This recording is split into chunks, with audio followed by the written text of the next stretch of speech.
99 Ford E350 with the 7.3 diesel. We're doing the IPR, the injector pressure regulator, whatever the fuck that stands for. Bitch on these motors, even more of a bitch on the van chassis because it is right behind here. I'll try and show you.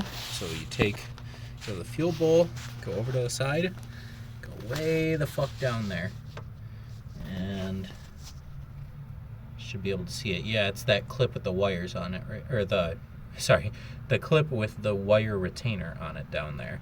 That's the IPR. Now, that's like back behind and to the driver's side of the fuel bowl, back behind the H-pop. Not doing that. So this is what it looks like with the intake and stuff off. Still can't reach it. For the van chassis, what I've found is it's much easier to go in from the backside and take your turbo off, take your intake manifold off, and there she sits right there. The lighting's a bit shit because of this Ryobi light, but that sensor's right there, and then behind that black piece of tape there is the body that you take apart to get that sensor out.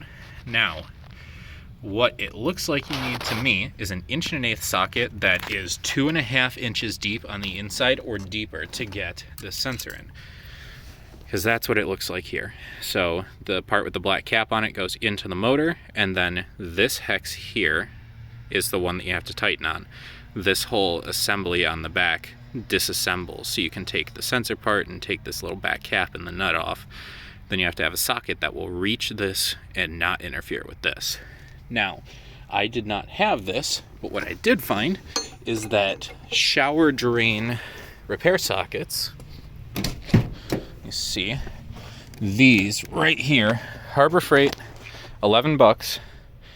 One of these will get you within a 32nd of the size. That's 1.1/8" for that sensor, and we have it's like 1.5".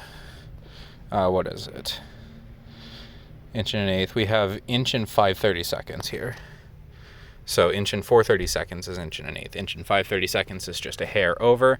The sensor itself should not be in there too tight, so you should be able to reach it with that socket and be able to swap it out. But yeah, that's how you do it on the van chassis, is you come in and you take apart your turbo and your intake manifold and all that fun shit, and then the sensor's hiding way up there, but you at least have a direct shot to it.